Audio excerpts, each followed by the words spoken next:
주님이 누가복음 5장 4절을 보면은 깊은 데로 가서 그물을 내려 고기를 잡으라 그런 말씀이 있었죠. 네. 깊은 데로 가서 고기를 잡으래요. 누가복음 몇 장은? 5장 4절. 여기 베드로가 말씀에 의지하여 내가 그물을 내리리다 그런 말씀이 기록되어 있어요. 왜 주님은 깊은 데로 가서 그물을 내리라고 했을까?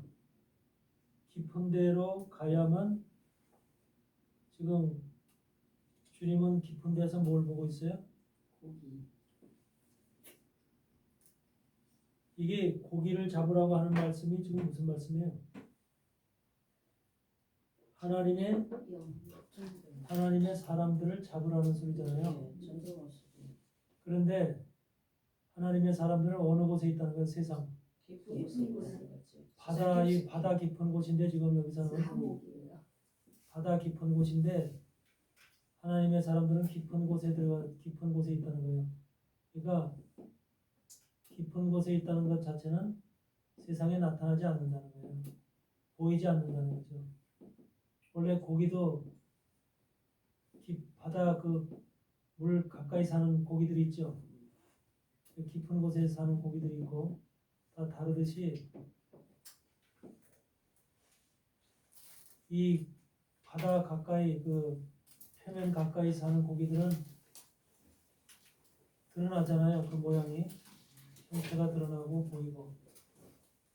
그런데 그와 같이 하나님의 사람들은 깊은 곳에 있어서 보이지 않는다, 드러나지 않는다. 그런 의미가 있는 거죠. 그러니까 하나님의 사람들을 잡으려면 하나님의 사람들을 물고기를 잡으려면 깊은 곳에 던져야 된다. 그물.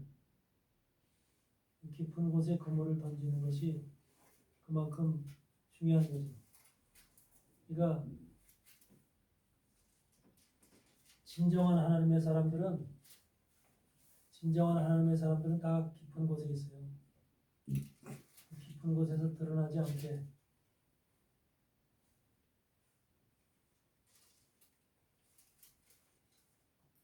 그래서 하나님의 사람들을 분별하는 것도 과연 물 가까이 있는 고기냐, 물 깊은 곳에 있는 고기냐, 이런 것에 따라서 다르지만, 여러분들 여기서 깊은 곳에 있는 고기라고 하는 물고기라고 하는 것은 베드로가 잡아 올리잖아요. 베드로가 고기를 잡아 올리죠. 네. 그럴 때 이 베드로가 잡아 올린 고기는 바로 베드로와 같은 계급의 그 사람들을 얘기하는 거죠. 사도들을 얘기하는 거예요. 하나님의 사람들은 진정으로 하나님의 사람들, 주의 사람들은 깊은 곳에 있다는 거예요. 근데 그 겉에 떠 있는 고기들, 그래서 이렇게 누구든지 다 쉽게 볼 수 있고 만날 수 있는 이런 고기들은 물 가까이 있다는 거죠. 그래서 물 가까이 있는 고기냐, 물 가까이 있는 하나님의 사람이냐, 물 속에 있는 하나님의 사람이냐에 따라서 그 사람의 신앙적 깊이라든지 이런 구분이 나타나는 거죠. 그러니까 제사장들이나 하나님의 사람들, 하나님의 신부가 되어야 될 사람들은 물 깊은 곳에 있습니다. 바닷물 깊은 곳에 잠자고 있어서 숨겨져 있죠.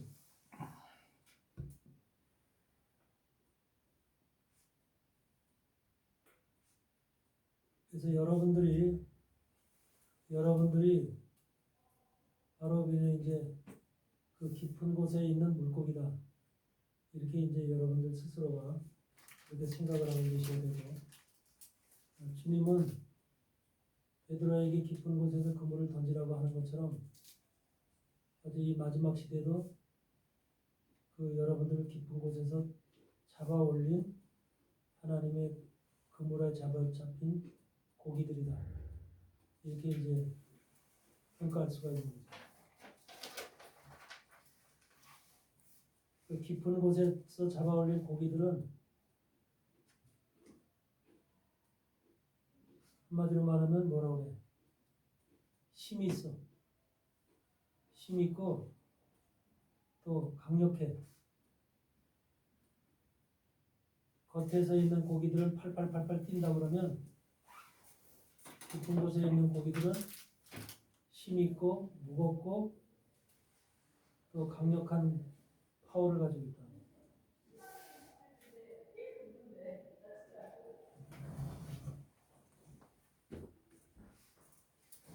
그러니까 지금도 여러분들은 베드로처럼 그물 속에서 그런 고기를 잡아 올리듯이 여러분들이 해야 될 앞으로의 사역이 바로 그런 사역이라는 거예요.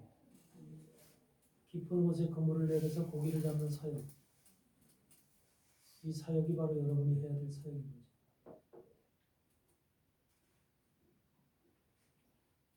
그러니까 그곳에 고기를 잡을 수 있는 그 범위가 어떤 범위라고 그랬어요? 그물을 쳐서 고기를 잡을 수 있는 구역이 있죠, 구역. 그게 엔게디에서부터 에네글라인까지라고 그랬죠? 엔게디에서부터 에네글라인까지가 고기를 주님이 그물을 쳐서 잡는 고기, 그물. 근데 여러분도 엔게디에서부터 에네글라인까지를 한번 보면은 엔게디까지 고기가 가려면 굉장한 힘이 있어야 되고 파워가 있어야 되고 그런 한마디로 능력이 있어야만 거기까지 갑니다.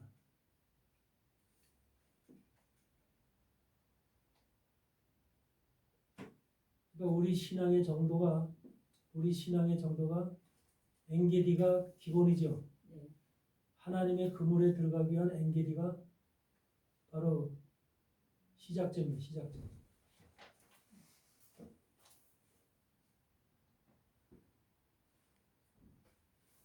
엔게디라고 하는 것이 의미가 뭐라 그랬어요? 엔게디가 무슨 뜻이에요? 엔게디가 작은 염소의 샘물이란 말이죠. 작은 염소의 샘물. 엔게디의 영적 상태가 엔게디에 들어가는 하나님의 사람들의 영적 상태가 작은 염소의 샘물, 작은 염소가 먹는 샘물의 양이 속에서 나오는 영적인 물이 나오는 그런 상태라는 거예요. 그러니까 작은 염소, 하나님 말씀 속에서 작은 염소가 먹는 샘물은 많지 않을 거 아니에요.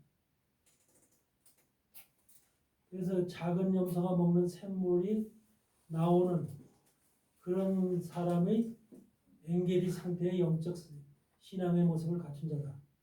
이렇게 보는 거죠. 근데 그 작은 염소의 샘물이 나오게끔 하기 위해서 엔게디라고 하는 말이 바로 다른 말로 작은 염소의 샘물이면서 무슨 말이에요? 요새라는 말, 요새. 하나님이 지키시고 보호하시는 요새. 이 세상에서는 엔게디의 신앙을 가지고 있는 사람에게 하나님이 요새가 되어주신다는 거예요. 요새가. 그러니까 엔게디 바깥에 있는 사람들은 하나님이 보호하심과 하나님의 도우심을 받을 수가 없는 거예요. 그들은 계속해서 사단의 공격과 사단의 마귀들의 회방을 받고 계속해서 그 인생 속에서 여러 가지 거칠은 일들이, 안 좋은 일들이 발생할 수 있는 거죠. 질병도 나타나고 가정의 남편의 문제, 자식의 문제도 나타나게 되고 본인의 문제도 나타나게 되고 이런 문제들이 계속해서 발생할 수 있는 것이 엔게디에 들어가지 못한 신앙의 모습의 가운데서 나타나는 거죠. 엔게디에 들어가게 되면 엔게디로 들어가는 그런 상태의 신앙의 정도가 되면은 바로 작은 염소가 먹는 샘물처럼 우리 안에서 영적인 샘물이 그렇게 솟아나온다는 거죠.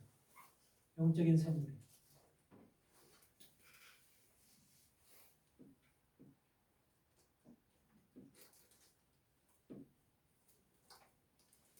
이삭이 그랄 골짜기에서 땅을 파면서 샘물을 파내죠. 그렇죠? 네. 그랄 왕에게 쫓김을 당해서 그랄 골짜기로 들어가서 땅을 파가지고서 결과로 그 골짜기에서 샘물을 얻잖아요. 그 샘물을 이름을 뭐라고 줬어요? 에색이라고 줬죠. 네? 에색이라고 이름을 줬죠. 네네네. 그 에색이라는 것이 뭐예요? 다툼이라는 말이잖아요. 그러니까 에색이라는 그 상태에서는 다툼이라는 것이 나타나는 거야. 우리 인생에서도 에색이라는 샘물을 영적인 샘물이에요. 그 육적인 물이 아니라 영적인 샘물이 우리 안에서 나올 때는 우리 인생 속에 사단과의 다툼이 있는 거예요. 다툼이. 사단이 이것이 우리 것이다 하고 뺐죠. 그럴 사람들이 그 에색에서 한 단계 나가서 또 우물을 파죠. 우물을 팠을 때 뭐가 나와요? 신나라고 그러죠. 이 신나가 돼가지고서 그 신나가 됐을 때는 이제 그 신나라는 말이 뭐죠? 대적한다는 말이죠. 대적한다. 다툼에서 이제는 완전히 더 극악한 대적의 상태로 바뀌는 거죠. 적이 항상 우리에게 적이라는 건 바로 세상이에요. 세상의 사단 마귀의 세력들이 바로 적이에요. 우리에게. 영적인 세력들이. 그 세력들이 계속해서 우리를 공격하길 원하잖아요. 틈을 노리고 있잖아요. 그 틈을 노리고 공격하길 원하는데 그것이 바로 우리가 영적인 샘물을 파면 팔수록 계속해서 우리를 그 단계별로 대적을 하고 우리를 힘들게 하죠. 그러니까 다툼이 있고 대적이 있고 이런 상태, 애색이 있고 신나 상태로 이렇게 가거든요. 근데 그렇게 그거를 이겨내지 못하고 인내로 이겨내지 못하고 극복하지 못하면 거기서 넘어지는 거예요. 쓰러지는 거예요. 지치고 자기가 손을 들어버리는 거예요. 왜 그러냐면 만약에 대적의 상태, 신나의 상태가 돼서 자기가 우물을 팠는데 내 우물이다 하고 자기가 그걸 만약에 사단들이 뺏어간다면 만약에 여러분의 가족 속에 만약에 신나 상태가 왔다고 쳐봐. 신나 상태가 왔는데 여러분의 남편이 운전을 하고 가다가 팡 사고를 쳤어. 작은 사고가 아니야. 큰 사고야.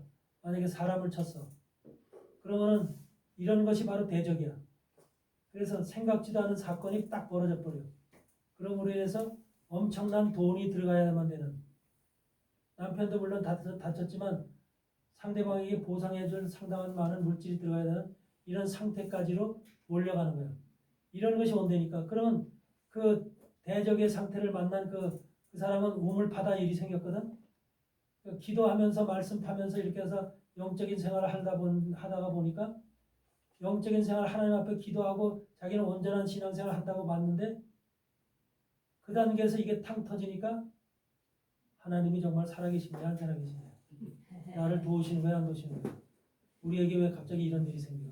그러면서 하나님 자기가 여태까지 했던 신앙에 대한 뭐가 생겨? 실망이 생기죠.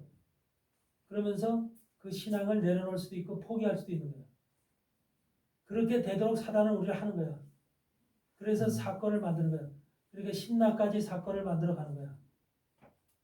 근데 신나를 넘어야만 신나 단계를 넘어야만 그 다음에 또 이제 그러면서도 그런 상태가 됐어도 계속해서 영적인 우물을 파게 되면 그 단계 신나의 상태를 넘어서 끝까지 이제 인내로 말씀을 붙잡고 영적인 상태를 파게 되면 그걸 르호봇이라고 얘기를 하는 거죠.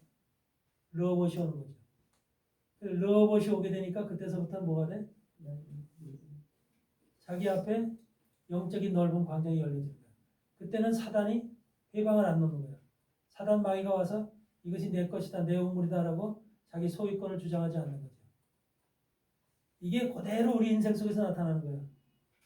그러니까 이삭에서는 르호봇이라고 했지만 그 르호봇이 바로 뭐냐면 그게 바로 그것이 저기 엔게디야, 엔게디.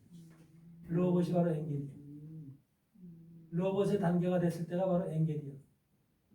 엔게디가 되면은 르호봇이 되면은 결과적으로 이제는 비록 피는 사단 세력, 그 사단 마귀의 세력이 떠나는 거예요. 그러니까 영적 생활도 이제 그때서부터 막 이제 커지는 거예요. 증가되는 거예요. 영적 생활이 막 폭이 넓어지면서 넓은 광장으로 나가면서 이제 모든 것이 자기가 원하는 뜻대로 주의 종이 원하는 뜻대로 이제 이 모든 것이 펼쳐지는 거야. 그런 계획과 그 뜻이 하나님 말씀 안에서 말씀대로 펼쳐지게 돼 있는 거야.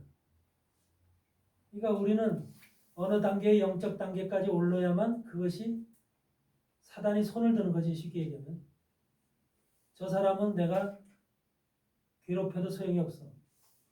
이제 괴롭혀도 내가 이길 수가 없어.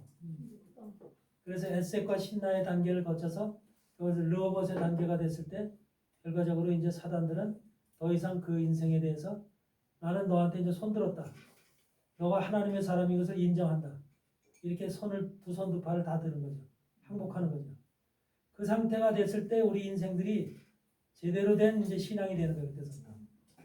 그때서부터 이제 신앙생활하면서 결과적으로 이삭은 부엘셀라까지 7개의 우물까지 계속 파나갈 수가 있는 거예요.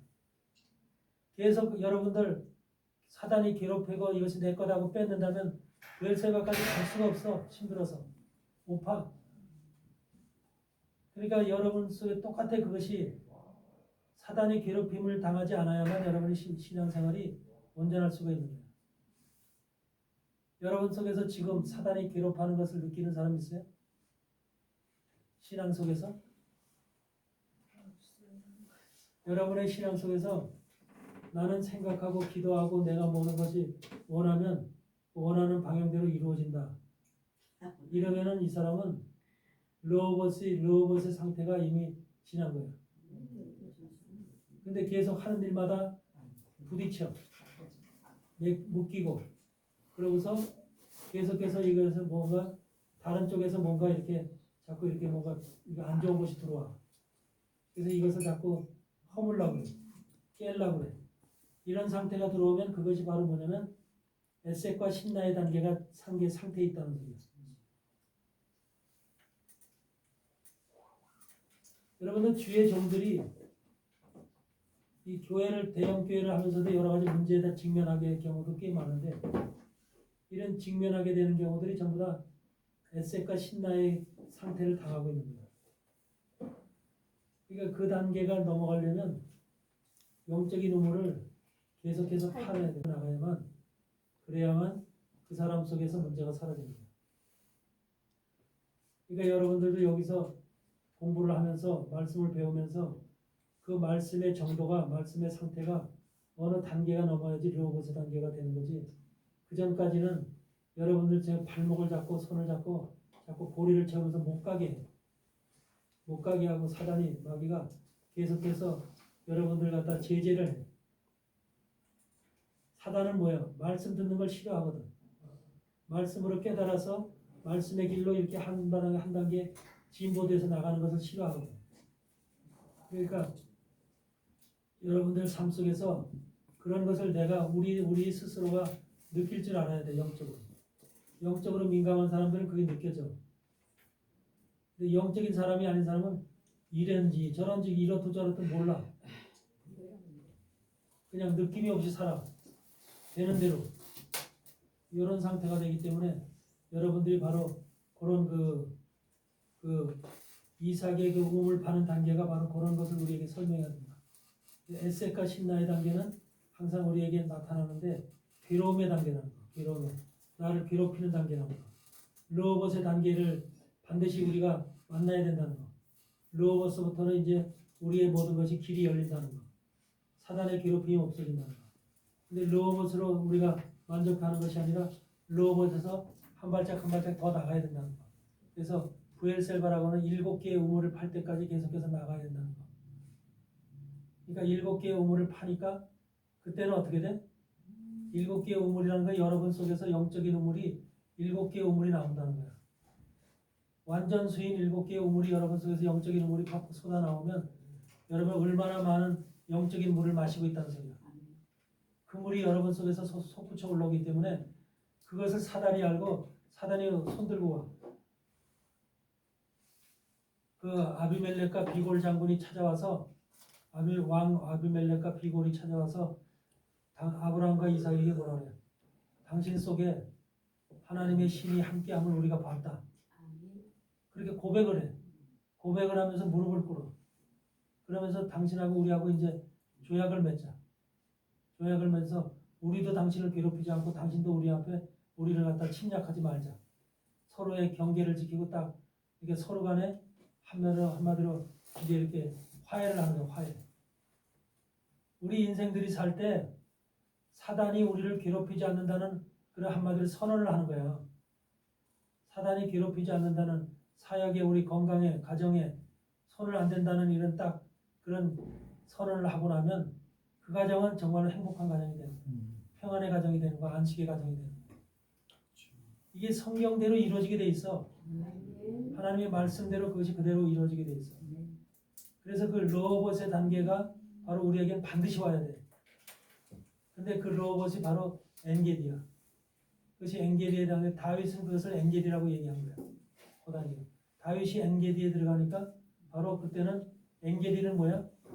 하나님이 옮겨주시는 요새야. 내가 찾아가는 요새가 아니라 하나님이 옮겨주시는 요새야. 우리 인생들이요, 이 땅에 살면서 하나님이 나를 옮겨주시는 요새는 가면은 완전한 거야. 틀림이 없고 사단이 절대로 그것을 손댈 수가 없는 거야.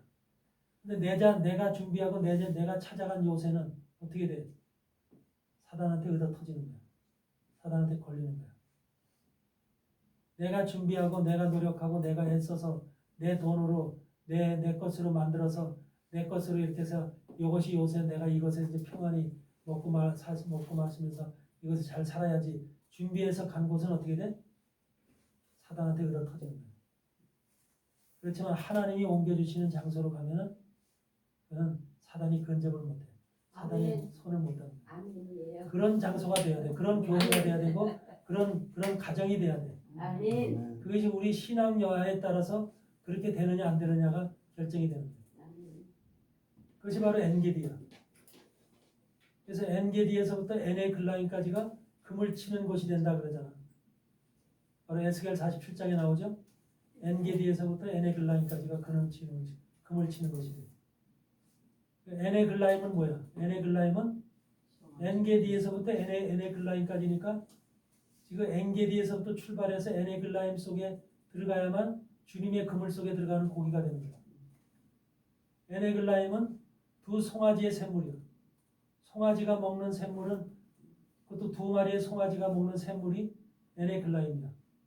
그 송아지가 먹는 샘물은 염소가 먹는 샘물보다 훨씬 많거든. 그래서 그런 샘물이기 때문에 한마디로 조금 엔게디에서 조금 샘물이 나온다면 엔게디에서는 에네글라임에서는 퍽퍽 샘물이 나옵니다.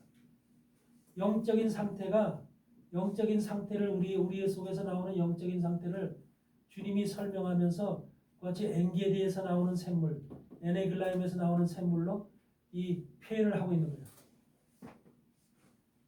두 염소의 샘물, 두 송아지의 샘물이라는 것으로 설명을 하면서 우리 속에서 그런 영적인 물이 나와야 됨을 그랬을 때 엔게디에서부터 에네글라임까지의 영적인 물이 나오는 그 사람들은 주님의 그물 안에 들어가는 주님이 새끼 송사리를 걷어들이는 게 아니야. 네? 고기를 송사리를 잡으려고 거기다 그물 쳐놓는 게 아니에요. 큰 고기. 그건 뭐야? 왕 같은 제사장 같은 고기들. 신부들 고기들을 잡는 거야. 신부 고기들. 하나님의 아들들. 주님의 형제들을 잡는 고기를 거기다 펼쳐놓는 거예요. 그물을. 그 안에 들어가려면 엔게디에서 에네글라임까지가 반드시 있어야 돼요.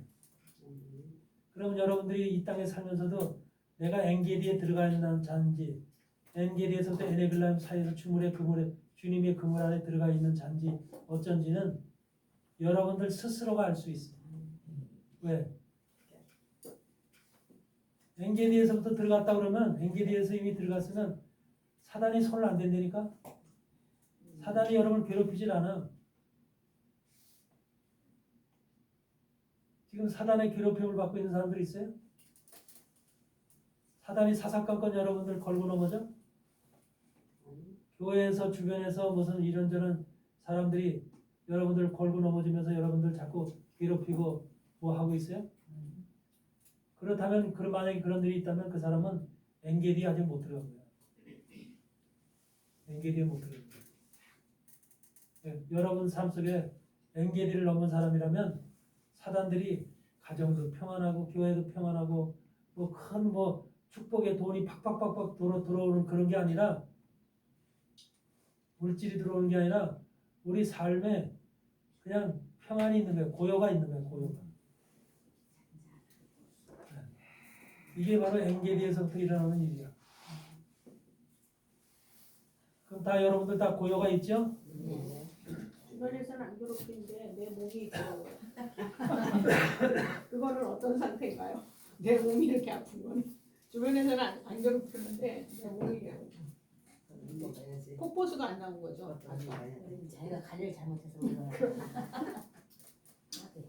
그것도 그 엔게디를 넘어가지 못해서 그런 거야. 신나요. 그러니까 엔게디를 넘어가지 못하면은 우리를 공격하는 것이 경제적으로 공격하지, 남편으로 공격하지, 자식으로 공격하지, 질병으로 공격하지, 각종 방법에 사단은 공격하는 방법이 다양해. 얼마든지 많아. 그런 방법으로 우리를 공격해서 우리가 힘들게 하는 거야. 그러면서 그 공격이 왜? 바로 신앙의 길을, 영적인 길을 가지 못하게 막는 거야. 그게. 그럼으로 인해서 그 사람을 결과적으로 낙오시키려고 하는 사단의 계획이 있는 거야. 그렇지만 그런 것을 알고, 그런 걸 알고 내가 지금 사단의 괴롭힘을 받고 있구나, 사단이 지금 내 몸을 괴롭히고 있구나, 이런 것을 안다면 내가 지금 에셋과 신나의 단계를 해서 이걸 지금 그런 상태로구나 라는 것을 안다면 더 하나님 앞에 나가야 되는 거예요. 사단 네가 이기나 내가 이기나 한번 더 누가 싸워서 누가 이기나 한번 싸워보자, 이런 담대함을 가지고 나가야 되는 거예요. 그러면서 근데 그걸 이기지 못하고 깨갱하면서 아이고 나는 안 돼, 나는 힘들어, 나는 못 가, 이러면 이제 그때서부터 사단의 밥이 되기 시작합니다. 어떤 것도 열려지질 않는 거예요. 그때서부터. 그래서 우리가 사단과의 싸움에서 우리가 이런 그 절차를 알아야 돼요. 절차.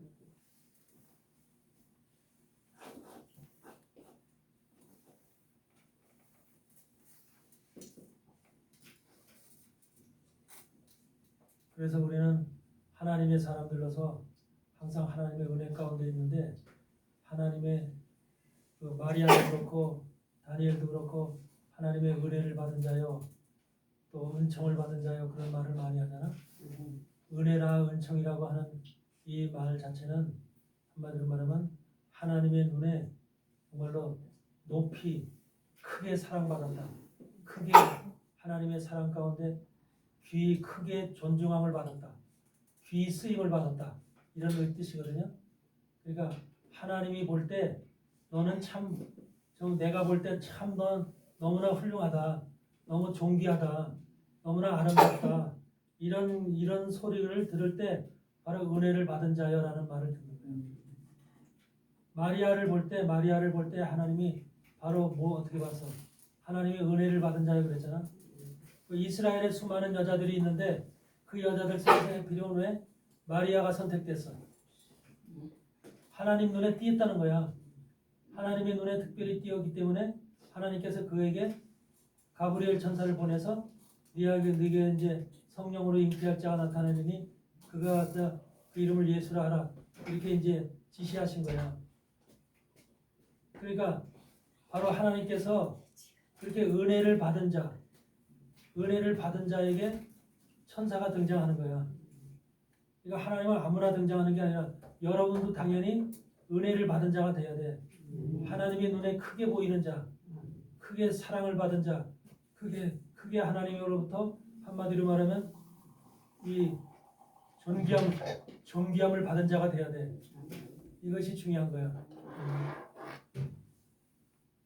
하나님의 존귀함을 받으려면, 하나님의 존귀함을 받고 하나님의 이런 그 은혜를 받은 자가 되려면, 우리가 은혜라는 말을 너무나 많이 사용하잖아.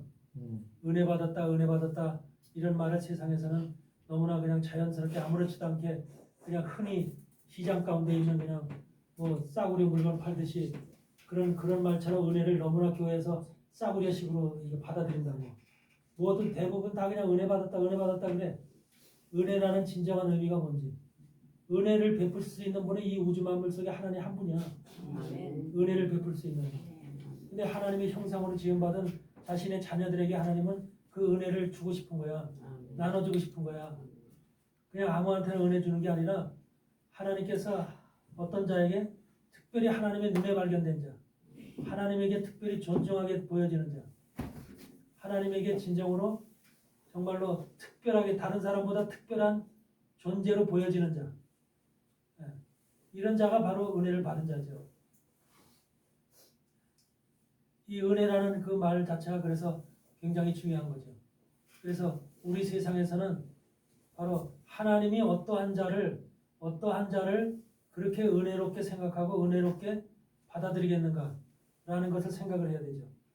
대부분의 사람들 교회에서 오늘날의 현실의 교회들에서는 성도들이나 많은 사람들이 은혜 받았다 하는 것이 자기의 구미에, 자기 생각에, 자기 현재 상태에 유익한 또 편안한 그 상태에게 도움이 되는 말을 했다.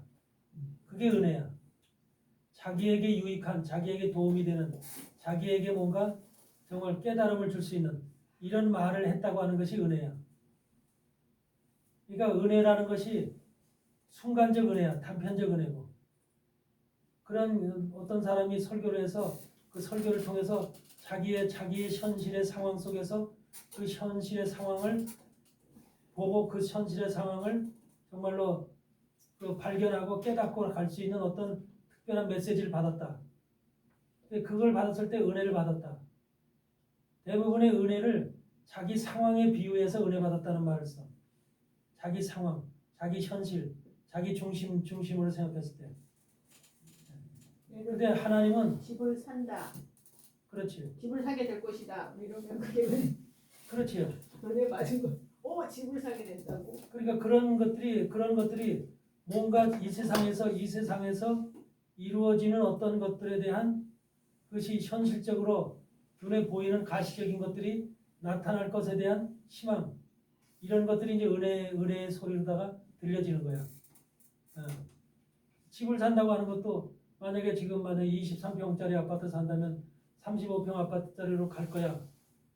갈 수 있어. 그런 만약에 비슷한 예화를 들어서 설교를 했다. 그럼 그 설교가 내 설교가 딱 저 설교가 내 설교가 돼서 나한테 하는 설교가 돼서 내가 저 설교를 받으면 은혜로 받으면 저게 내 말씀에 대해서 이루어질 것이다라는 희망을 갖잖아. 이런 것들이 대부분 은혜의 말로 다 받아들이는 거야. 근데 하나님의 은혜를 그렇게 생각하면 안 돼. 하나님의 은혜는 여러분들한테 세상에 우리가 육신적으로 필요하고 세상적으로 삶에 필요한 것들을 공급해 주는 것을 우리의 사람의 생각 속에서 나와 있는 이런 것들을 채워주는 그런 것을 은혜라고 얘기하지 않나. 하나님의 은혜는 뭐가 달라? 하나님의 은혜를 우리에게 베풀어 주려고 할 때, 여러분들한테 하나님의 은혜를 주신다고 할 때 그 은혜를 받은 여러분들은 왜 은혜를 하나님이 주실까? 여러분들한테 은혜를 베풀어 주실까? 그리고 여러분들한테 여러분의 무슨 가정의 삶을 위해서 여러 가지 병을 치료하기 위해서 도움을 주기 위해서 그런 은혜가 하나님께서 은혜가 아니야. 원초적인 거는 이제 하나님께 영광 돌리고 뭐 하나님께 나아가고 하나님의 은혜는 이루어지고 하나님의 뜻을 이루어지기 위해서 하나님의 뜻이 이루어지기 위해서 이 땅에 그 뜻을 이룰 사람을 은혜게 하나님께서 은혜를 베푸시는 거야. 근데 뜻도 이룰 수 없고 뜻과는 관계없이 살아가는 인생인데 그 사람한테 은혜를 베풀어 주시는 게 아니야. 그러니까 하나님은 하나님의 그 크신 은혜, 하나님의 은혜를 베풀어 주시면 그 은혜 속에는 무한한 하나님의 능력이 함께하고 있어. 어마어마한 하나님의 선물이 함께하고 있어. 그렇기 때문에 그 은혜를 받은 사람은 뭐가 생겨? 기쁨도 생기지만 담대함도 생기고 용기도 생기는 거예요. 그러면서 그 일을 행할 수 있는 하나님의 계획과 하나님의 뜻을 이룰 수 있는 계획을 이룰 수 있는 그러한 것이 내 속에서 막 솟아오르는 거야. 그런 것들이 바로 은혜로 우리에게 나타나는 거야. 그러니까 은혜라는 것을 여러분들 잘 생각해야 될 것이 우리 개인적인 삶 속에서 나를 위해서 주어지는 특별한 어떤 좋은 것, 이런 선물, 이런 것들 은혜로라고 생각하면 안 돼. 하나님의 뜻을 이루기 위해서 마리아 같은 사람은 마리아 속에서 예수 그리스도라는 하나님의 아들을 그 속에 보내서 잉태해서 출산하기 위해서 하나님의 거대한 뜻, 인류를 위한 인류 구원을 위한 거대한 뜻을 이루기 위해서 그 여인을 사용하는 거예요. 근데 그 여인이 처녀로서 그걸 갖다가 이해를 하고 하나님의 뜻을 이해하고 내가 처녀지만 하나님 말씀대로 내게 이루어질지어다 하고 받아 그 말씀을. 보통 여자들 같으면 받아 안 받아? 안 받죠. 거부할 일이야. 왜? 그게 잘못하면 까딱 잘못하면 뭐가 돼? 돌 맞아 죽을 일이야. 이스라엘의 법에. 그리고서 한마디로 말하면 불량한 여자로다가 취급을 받아서 죽음이 목전에 다다르는 그런 상황이야. 그러니까 그런 것을 지금 담대한 용기가 없으면 그걸 받아들일 수 없는 거잖아. 믿음의 용기가 없으면. 그 마리아는 바로 그걸 받아들이잖아. 이런 내가 미천한 여자지만 내게 하나님께서 오셔서 그런 나를 통해서 그런 일을 행하신다고 하는 그런 하나님의 계획이 내 몸을 통해서 성취되어진다고 하는 거기에 대해서 기쁨으로 받아들이잖아. 그러니까 그것이 보통 여자들 갖고 있는 믿음의 상태로는 그걸 못 받아들이는 거니까. 여러분들도 동일해요. 여러분들도 그렇게 하나님의 은혜를 받은 그 사람, 그런 사람들은 그렇게 특별한 의식이 나오게 돼 있어. 특별한 의식이. 그리고 여러분들이 은혜를 받기까지 하나님의 특별한 눈에, 하나님의 눈에 특별한 존재로, 존경할 만한 자로, 존중받을 자로, 높이 평가할 자로다가 여러분들이 이미 선택되어진 거예요. 여러분들의 삶을 계속해서 하나님이 눈동자같이 쳐다보고 살피고 계신데, 살피고 계시고 보니까 야, 그 중에 누구는 야, 참 너는 참 대단하다. 너는 참 하나님이 내가 봐도 너를 존경할 만하다. 너를 존중할 만하다. 사랑받을 만하다. 이런 평가가 내려진 사람들이야. 그런 평가가 내려진 사람들에게 은혜를 베푸시는 거예요. 여러분들의 앞으로의 삶이 그런 평가를 받을 수 있는 삶이 되어야 된다는 거야. 높이 평가를 받을 수 있는. 다윗을 내 마음에 합한 자라고 하는 것이 바로 뭐냐면 내가 하나님의 눈에 높이 평가받았다는 소리야. 하나님의 눈에. 다윗이 왜 높여? 옳은 일이나 그런 일이나 잘된 일이나 좋은 일이나 나쁜 일이나 항상 뭐해? 먼저 하나님 앞에 무릎 꿇고 물어. 하나님이 이것이 하나님의 뜻대로 하나님께서 해야 될까요? 말아야 될까? 자기 뜻대로 하지 않고 하나님의 계획을 먼저 물어. 그러면서 하나님께서 그 일을 행하신다는 거죠.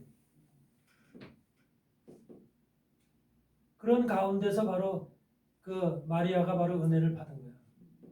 그러니까 마리아라는 여인을 그냥 일반적인 여인으로 받아들이면 안 돼요. 여러분들도 똑같은 여인으로서 특별한 진짜 하나님의 사랑을 받을 수밖에 없는 그런 믿음의 여인이었구나 라는 것을 인식해야 돼요. 그럼 여러분들도 오늘날 마리아 같은 그런 성심을 가지고 있어야만 여러분들이 특별한 존재가 되는 거예요. 하나님의 눈에 은혜를 받을 수 있는 그런 존재가 되는 거예요.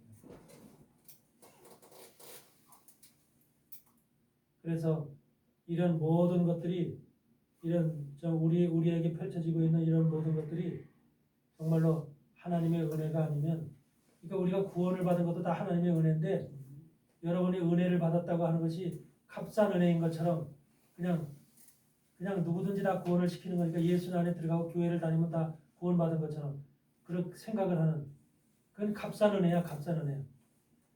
은혜라는 것은 공동체적으로 오는 게 아니라 어떻게 오는 거야?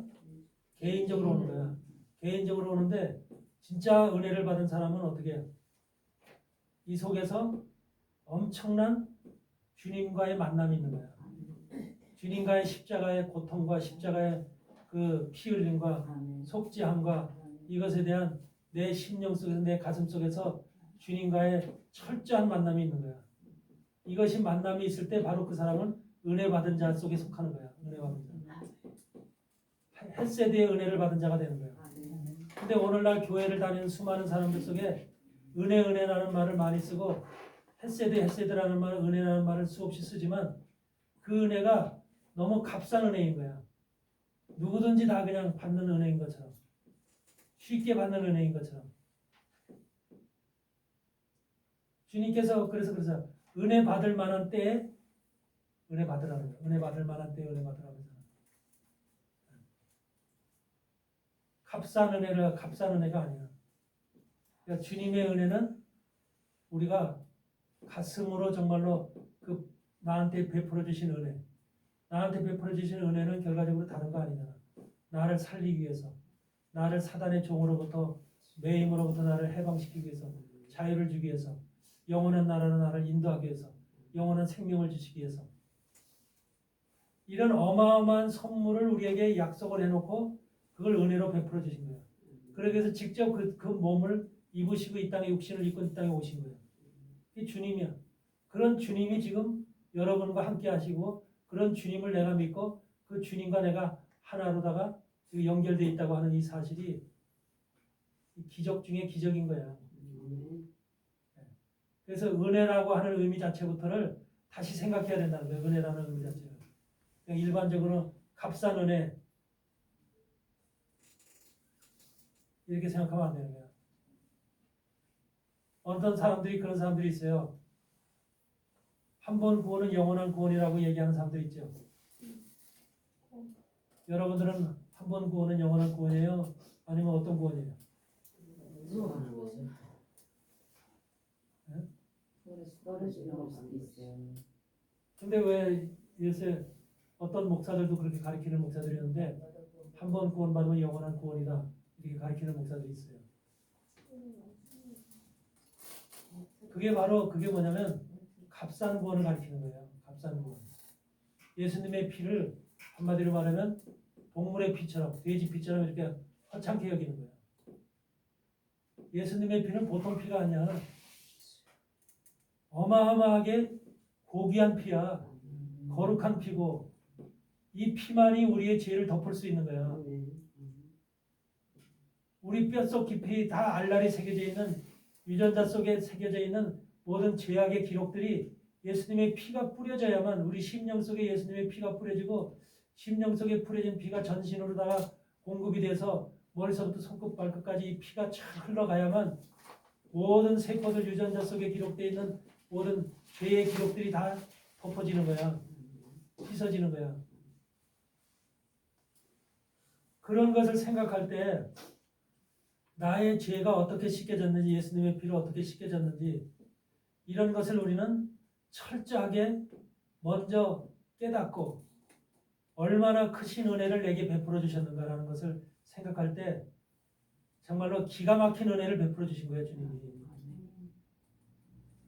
그 은혜가 아니었으면 우리는 한 발짝기도 한 발 앞으로 나갈 수가 없고, 사단한테 철저한 종노릇이 돼서 영원한 감옥 속에서, 죄의 감옥 속에 갇혀서 영원한 죽을 수밖에 없는 그런 존재들이었던 거야.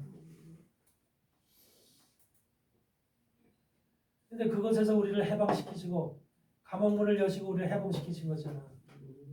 그래서 이전에는 우리가 그런 주님의 우리를 갖다 해방시킨 그 자유를 품고 믿음과 신앙과 말씀을 가지고 성령과 함께 주님 앞으로 달려나오라는 거잖아. 주님 앞으로. 근데 그런 것이 계속해서 우리의 지금 우리가 걸어가야 될 믿음의 길인데, 우리가 믿음의 길을 걸어가더라도 계속해서 사단은 우리를 그냥 냉랭하게 그냥 보고만 있지 않는다는 거죠. 계속해서 우리를 어떻게 해요? 계속해서 넘어뜨릴 별의별 궁리를 하면서 계획을 세우고 우리를 넘어뜨릴 미혹을 준비하고 있는 거죠. 이런 것들이 사단의 계획이에요. 이 속에서 우리가 이것을 깨닫지 못하고 이것을 극복하지 못하면 계속해서 우리는 쓰러지고 넘어질 수밖에 없는 거예요. 그러니까 은혜라는 말 자체를 값싸게 받지 말라는 거. 단순하게 생각하지 말라는 거. 하나님은 그래서 그 헷세대의 은혜를 받은 예수 그리스도의 피로다가 은혜를 모든 사람들 하나님이, 그래서 하나님은 참 내가 볼 때도 참 뭐라 그럴까, 존경하지 않을 수가 없는 분이, 것이 왜 그러냐면 그냥 무조건적으로 주시는 분이 아니라는 거예요. 근데 우리에게 뭐냐면 헷세대의 은혜를 받은 사람한테 그 헷세대의 은혜를 받고, 하나님 내가 주님의 피로 인해서 제 씻음을 받았습니다. 내가 이제 하나님의 나라로 갈 수 있는 기회를 얻었습니다. 이런 고백을 하는 사람들에게 하나님께서 어떻게 선물을 하나씩 주시기를, 선물을 하나씩 줘. 필요한 것이 이 땅에 살면서 필요한 것들을 선물로 하나씩 주시더라니까. 그래서 우리가 구할 때마다 하나님께서 그래 기도하는 자마다 그것을 이제 필요한 것들을 공급해 주셔. 우리가 기도하지 않아도 그 사람이 필요한 것이 필요할 것이 무엇인가를 하나님 미리 아셔. 네, 그거는 맞아요. 미리 하셔서 그걸 우리가 구하지 않아도 그것이 이루어지게 해줘. 맞아요. 그것이 하나님의 바로 사랑하는 헷세드의 은혜를 받고 들어온 자들한테 주는 카난의 은혜야. 카난의 은혜. 그래서 그 카난의 은혜를 하나님께서 주시는데 우리도 그렇잖아. 나이가 먹으면 성장해야 되고 철이 들어야 되잖아. 철이 들어야 되고 뭔가 이제 머릿속에 이제 하나님의 말씀에 대한 양식이 쌓여야 되고 교회 생활을 30년, 40년, 50년 할수록 더 많은 것들이 이해가 되고 깨달아져서 하나님 아버지를 더 가까이 가서 섬길 수 있는 그런 위치가 돼야 되잖아. 계속해서 하나님 나 이번 달에도 이거 필요하고 저번 달에도 뭐가 필요하고 또 뭐가 필요하고 이렇게 계속 필요한 것만 하나님한테 구하면 하나님이 이놈아 너는 매일 필요한 것만 있냐? 그러면서 하나님이 그러잖아. 그러니까 그때서부터는 이제 그렇게 하면 안 되지. 그게 바로 이제 우리가 이제는 하나님 내가 이 세상에서 육신적으로 필요한 것이 있는 게 아니라 이제는 하나님이 다 주셔서 공급해 주셔서 더 이상 필요한 것이 없습니다. 이제 내게 하나님 나라를 직접 내가 경험할 수 있도록 내게 하나님의 말씀을 주시고 주님의 떡을 내게 주세요. 그래서 주님을 직접 내가 먹을 수 있도록 그 떡의 양식을 구하는 이런 상태까지 이제 올라가는 거지. 그런 상태까지 되도록 기다리시는 거예요. 그걸 주님께서 그 락함의 은혜죠. 떡을 구하는 은혜가 그 락함의 은혜를 이제 우리가 주님께서 마지막으로 우리한테 요구하시는 거죠. 근데 대부분의 사람들이 락함의 은혜를 구하지 않아. 다 카난의 은혜에 거기서 다 머무르고 있어. 카난의 은혜를 갖다가 계속해서 교회에서 가리키면서 그 카난의 은혜를 기도해서 열심히 기도해서 부르짖어서 받으라는 거야. 그런 식으로다가 우리의 신앙의 길을 그렇게 헷세드에서 카난에서 락함으로 다 한 단계 한 단계 한 단계 올라가야 되거든요. 그러면서 그런 락함의 기도를 했을 때 하나님의 말씀의 떡을 먹는 자, 생명의 떡을 먹는 자, 참떡을 먹는 자, 진리의 떡을 먹는 자로 다 이제 바뀌어야 돼야 되거든. 이런 자로 다 바뀌어져야 되는데 그렇게 해서 교회가 바로 그런 책임을 가지고 있고 교회한테 그런 사명을 준 것이거든. 계속해서 우리가 지금 사단은 미혹하기를 우리를 락함의 은혜를 받을 수 있도록 떡을 먹는 은혜를 받을 수 있는 거기까지 못 가도록 왜? 그 락함의 은혜를 받을 수 있는 거기까지 가면은 결과적으로 뭐야? 우리가 구유에 있는 주님을 갖다 먹는 것이거든. 소 구유에 누워 있는 주님을 먹는 그런 은혜를 받는 것이 그 주님을 갖다 떡으로다가 우리가 은혜를 먹는 이러한 것들 그런 단계가 되기 때문에 이러한 단계가 되지 못하도록 항상 우리를 갖다 한마디로 말하면 카난의 은혜에 머무르게 하는 거예요. 이것이 현실로 지금 우리 신앙 속에서 현실로 이루어지고 있는 문제입니다. 그러니까 여러분들 신앙 속에서 계속해서 뭔가 헷세드와 카난의 은혜 속에만 머무르도록 가리키면 안 되는 거죠. 여러분들은 여러분들이 받은 말씀을 가지고 계속해서 한 단계 한 단계 이들의 신앙을 업그레이드 시켜서 결과적으로 락함이라고 하는 주님의 몸을 먹는 주님의 떡을 먹는 구유에 놓여 있는 주님의 몸을 직접 먹는 이런 단계까지 그들의 신앙의 상태로 올려야 되는 거예요. 그 신앙이 올릴 때 떡을 먹는 것이 결과적으로 우리 안에서는 뭐야? 샘물이 터져 나오는 거야. 우물을 파는 거예요. 우물을. 그래서 그것이 바로 우리 안에서는 생수로 우리 안에서 터쳐 나오는 것이기 때문에 이런 것들을 여러분이 계속해서 단계별로 업그레이드 시켜서 그런 신앙의 상태로 믿음의 상태로 올라가야 된다는 것. 이것이 이제 중요한 것이죠. 그것이 안 되면 계속해서 우리는 바로 주님 앞에 주님도 그래요. 락함의 은혜를 먹는 사람들, 락함의 떡을 먹는 사람들, 그 3단계의 떡을 먹고 주님 안에서 은혜를 받는 그 사람들을 주님이 너는 내 것이다 라고 주님은 내 백성이 너는 내 아들이다 나는 네 아버지다 라고 이렇게 서로 간에 하나님께서 우리를 들어 올리신다는 거예요. 라캄의 은혜를 가진 사람을 하나님이 내 아들이다라고 부르신다는 거예요. 아무나 하나님의 아들이 되는 게 아니야. 근데 하나님의 아들이 되는 것도 여러분들 하나님께서는 하나님의 아들이 될 사람들을 미리 아신 자들로 이미 정해놨었거든요. 정해놨는데 그들이 사단한테 뺏긴 자들이 있어요. 사단이 그들을 갖다 완전히 점령해가지고 그들을 갖다 뺏어서 한마디로 사단은 오히려 하나님을 대적하는 사단의 일을 하는 그런 종자로 바꿔놓은 사람들이 있어요. 그래서 그런 자리가 하나님의 사람들의 자리가 하나님의 아들들의 자리가 바로 그래서 이제 침노하는 자는 빼앗을 수 있도록 그 자리를 비워놨어. 마태복음 24장에 보면은 택하신 자라도 우는 사자같이 덤벼서 마귀들이 어떻게 그를 넘어뜨린다는 거예요. 넘어뜨린다. 이게 특별히 마지막 시대에 사단이 직접적으로 왜 하나님은 하나님의 아들들을 세우는 일이 가장 먼저예요. 하나님의 아들들을 찾는 것이 하나님이 이 땅을 창조하시고 마지막 시대에 거둬들여야 되는 바로 추수해야 될 그 핵심이 뭐냐면 하나님의 아들들이에요. 바로 여러분들이 하나님의 아들들 사람들로 이 자리에 있는 거예요. 하나님의 아들들. 그래서 하나님의 아들들을 하나님은 마지막 추수하면서 거둬들여야 되는데 그 아들 속에 아들들이 지금 자리가 비어 있는 거예요. 아들들이. 그래서 그 아들들이 비어 있는데 그 아들들이 지금 뭐냐면 성경 계시록에 나와 있는 바로 아들들이 14만 4천이 하나님의 아들들이야. 그들이. 근데 그들 중에서 몇이냐면 7천이 남은 자만 이스라엘 백성 중에 남은 자가 7천이라 그러죠.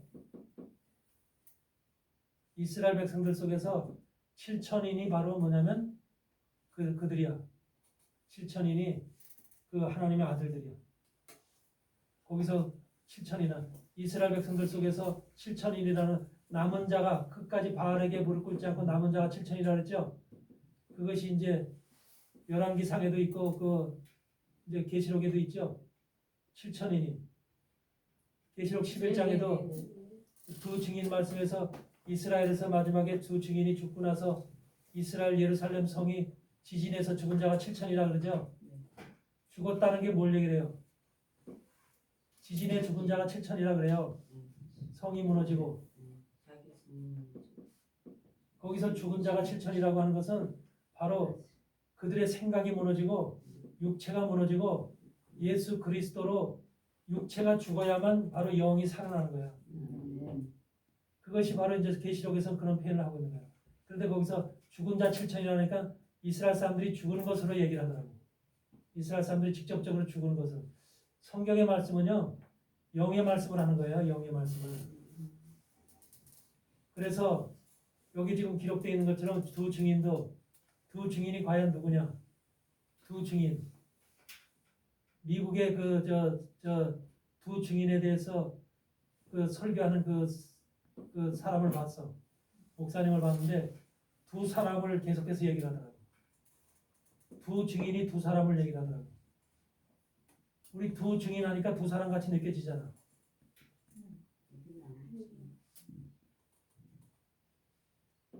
이게 바로 이제 중요한 거예요. 두 증인이 두 사람이 아니라 뭐예요? 근데 두 증인을 다른 말로 지금 뭐라고 했냐면 이는 이 땅의 주 앞에서는 두 감람나무와 두 촛대라고 그래요. 두 증인이 두 감람나무와 두 촛대래요. 그러니까 두 감람나무와 두 촛대예요. 이게 두 증인이라는 거예요. 두 사람을 얘기하는 게 아니야. 두 사람을 얘기하는 게 아니라 그래서 어떤 사람은 뭐 에녹과 엘리야를 얘기하는 사람들도 있고 에녹과 엘리야가 뭐했어? 승천했잖아. 죽지 않고 승천했어. 그들이 두 증인으로 온다는 그런 말을 하는 사람들도 있고 다양한 종류의 사람들이 있어. 근데 여기에서 두 증인이라는 것은 모세와 엘리야를 모세와 엘리야는 바로 두 감람나무를 상징하는 그런 자들이야. 두 감람나무. 이게 스가랴서 4장에 있죠? 네. 근데 두 감람나무와 촛대는 연결이 돼 있어요, 안 돼 있어요? 원래 7 촛대가 두 감람나무로부터 나오는 기름을 공급받아서 촛대에 불을 켜게 돼 있죠. 등불에 불을 켜게 돼 있죠. 근데 지금 7 등불인데 5 등불이 죽었잖아요. 5 등불이 죽었죠. 근데 마지막 종말에는 2 등불만 남아 있는 거예요. 2 촛대만. 근데 그 2 촛대가 누구로부터 기름을 받고 있어요? 2 촛대라는 건 2 교회를 얘기하는 거예요. 2 교회. 2 교회. 그러면 이 2 교회라고 하는 것이 어떤 교회예요? 2 교회가 뭐예요?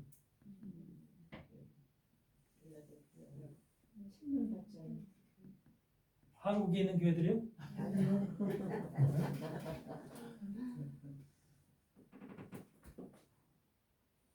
아마 신천지는 자기들 교회라고 얘기할 거예요. 여기서 바로 이 2 교회. 그러니까 여기서 2 교회는 마지막 시대엔 2 교회가 있는데 그 마지막 시대를 증거하는 마지막 시대라는 것을 성경 역사 속에서 이제서부터는 마지막 시대야라고 하는 것이 핵심이 그어지는 그 시간의 초점이 있어. 시작점이. 그 시작점이 어느 교회야? 빌라델피아 교회였대요. 빌라델피아 교회 시대부터. 그 빌라델피아 교회 시대에서부터가 이제 종말이라는 소리가 서서히 등장하기 시작하는 거예요. 그게 나폴레옹의 등장과 더불어서 이제 바로 1799년 그렇죠? 1789년에 98년이죠. 1798년에 나폴레옹의 등장과 더불어서 가톨릭 세력이 이제 침체되죠. 그 상황을 통해서 바로 이제 이런 그것이 세상에 필라델피아 교회에서부터 개신교회도 그렇고 종말이라고 하는 말이 등장하면서 종말 시대가 이제 이 세상에 펼쳐지는 거예요.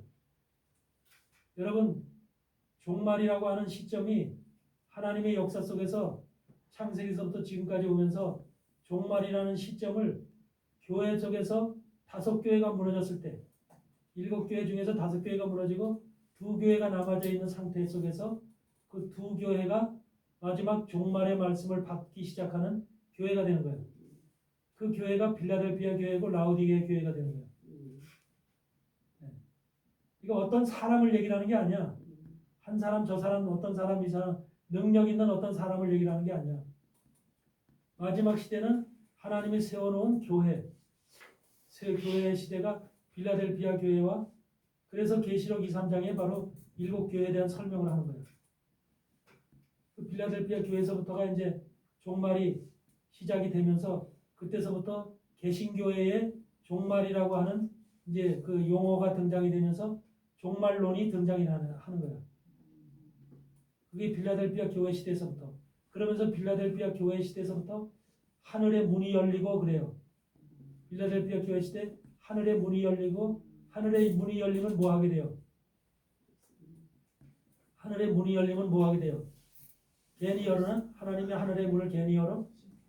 그동안은 하나님이 그러니까 그 빌라델피아 교회 시대 이전에는 하늘의 문을 지금 닫아놨다는 거예요? 열어놨다는 거예요? 닫아놨다는 거잖아요. 그래 그 시대를 뭐라 그래? 중세 암흑 시대다 그러잖아. 중세 암흑 시대. 하나님의 영이 일하지 않는 임재하지 않는 암흑 시대, 영적 암흑 시대였었죠. 근데 이제 빌라델피아 교회 시대에서는 하늘의 문이 열렸다. 그러니까 하늘의 문이 열렸으니까 하늘로부터 뭐가 내려와? 은혜가 내려오죠. 기독교의 은혜가 내려오고 말씀의 은혜가 내려오고 지혜의 영이 내려오고 우리가 세상의 과학의 문이 열리고 세상의 물질 문명이 열리고 모든 세상이 열리게 되죠. 학문적으로 발달하고 모든 것들이 세상에 확 펴지고 열리게 되죠. 이 시기가 바로 빌라델피아 교회 시대부터 세상이 다른 세상으로 바뀌어가는 거죠. 그렇죠. 그러니까 기독교 개신교가 특별히 개신교가 중세시대 이 나폴레옹의 등장 이전에 1789년 1798년 이전에는 가톨릭계가 꽉 쥐어서 가톨릭의 손아귀에 꽉 쥐어서 꼼짝달싹할 수 없는 이런 예수의 손에 서서 꼼짝달싹할 수 없는 이런 상황에 직면해 있던 것이 개신교잖아. 그런데 하나님이 그런 개신교를 교황을 갖다가 나폴레옹을 통해서 감옥에다 쳐놓으면서 이제 그 카톨릭의 세력이 팍 떨어지잖아. 떨어짐으로 인해서 그때서부터 개신교의 선교 시대가 열리잖아. 개신교의 선교 시대가. 개신교의 선교 시대가 빌라델피아 교회 시대에서부터 개신교의 선교 시대가 열리면서 아프리카하고 남미고 이런데 확 그냥 하나님의 말씀이 증거되는 시대가 열린다는 거예요. 종말이 가까우니까 그때서부터 그러니까 종말이라는 용어를 사용하는 거예요. 빌라델피아 교회 시대부터.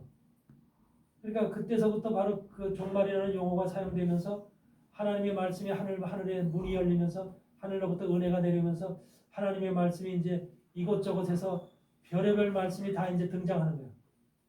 그러니까 말씀의 홍수로 다 이제 바뀌는 거예요, 세상이. 하나님의 말씀의 홍수다. 또 수많은 목사들이 탄생이 되면서 이제 그때 이제 세상이 하나님의 말씀으로 다 그때 유럽 시대에도 이제 유럽에도 굉장히 하나님의 말씀으로 다 그때 이제 부흥하고 성장했잖아요.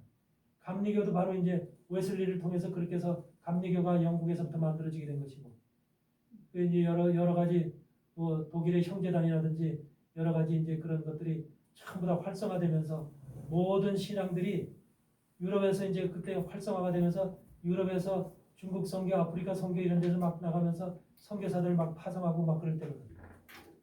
이런 세상으로 이제 전에 없었던 중세 시대에 없었던 이런 기독교의 부흥 역사가 빌라델피아 교회 시대 하늘의 문이 열리는 그 시점을 두고 그때 이후로부터 쫙 펼쳐지는 거예요.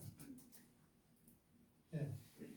그래서 그때서부터 펼쳐지면서 그렇게 하면서 그런데 마찬가지로 하늘의 문이 열려서 하늘의 은혜도 쏟아지지만 동시에 사단도 어떻게? 사단도 강력한 이제 한마디로 계획을 세우는 거죠. 이 세력들을 어떻게 하면 무너뜨릴까? 어떻게 하면 쓰러뜨릴까? 이런 것들을 이제 사단도 계획을 세우죠. 그러면서 이 사단의 계획들이 이제 실천되어지는 것이 바로 언제서부터야? 1910년도에 이제 딱 이것이 이제 사단의 계획이 이제 첫 이제 시작을 하고 있는 1910년도. 왜 그러냐면 1910년도가 뭐냐면 전 세계 제1차 전 세계 선교사 대회가 열립니다. 전 세계 그동안 이제 1800년도서부터 쭉 파송되어 있던 세계에 이제 많은 선교사들이 있잖아. 선교사들이 각 지역에 가서 선교를 하다 보니까 이 나라는 이렇고 저 나라는 저렇고 이 나라는 이런 신을 믿고 저 신은 저런 신을 각기 별다른 신들을 다 믿는 거예요. 그러니까 그런 신을 믿으면서 예수 그리스도 복음을 전하니까 예수 그리스도를 자기네도 믿는 신에다가 이렇게 하나 더 붙여놓는 거예요. 올려놓는 거예요. 예수를 믿으려면 이 신을 버려야 되는데 버리고서 그 예수님만 영접해야 되는데 이거 자기네들이 믿는 신두개 신에다가 온갖 잡탕 신에다가 여기다가 예수님을 하나 딱 얹어놓고 같이 믿는 거예요. 이게 선교지의 현상인 거야. 여러분 아프리카고 남미고 다 이런 거야. 선교지에 가면. 그러니까 이렇게 되니까 이렇게 선교사들도 보니까 이게 아니거든. 성경 말씀하고 전혀 다르거든. 그렇다고 이 사람들이 당신들 신을 버려라. 당신들 신을 버려라. 버리고 예수님은 받아들여라. 예수님은 유일신이다. 이렇게만 얘기하니까 오히려 이상한 선교사가 되는 거야. 이 신을 왜 자기네 신을 버리라는 거야. 이해가 안 되는 거야. 이 사람 내가 인도 가서 선교할 때도 마찬가지야. 인도에 가서 길거리에 만나서 선교를 하는데 뉴델리에서 바로 그런 소리를 하는 거야. 그 사람들이 신두교를 믿잖아. 신두교에다 이거 하나 올려서 같이 믿으면 되지. 왜 신두교를 버리냐는 거야. 예수를 믿으면 예수가 갖다 주는 게 뭐냐는 거야. 돈을 더 벌게 해주냐? 사업을 더 잘 되게 해. 그럼 예수 믿을게. 그러니까 다른 게 아니야. 예수님을 믿어서 돈이 더 생기고 사업이 잘 되고 뭐가 더 더가 얻어지면 예수 믿는다는 거야. 그렇다고 해서 이 신두교를 버리고 믿는 게 아니라 같이 믿는다. 같이. 이게 이 이방 세계의 선교지의 현상인 거야. 그런 것을 타개하기 위해서 제1차 선교대회를 바로 1910년도에 여는 거야. 그게 영국에서 열리는데 그 영국에서 그 1차 선교 대회 이름이 그게 지금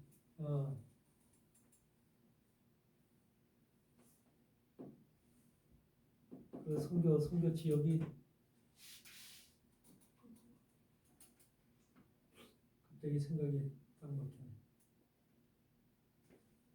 그 영국인데 영국에서 선교 대회를 1910년도에 그렇게 행사했는데 그 목적이 바로 뭐냐면 세계 각국의 그 신들을 우리가 어떻게 이걸 선교할 때 좀 이게 방법을 우리가 연구를 해보자.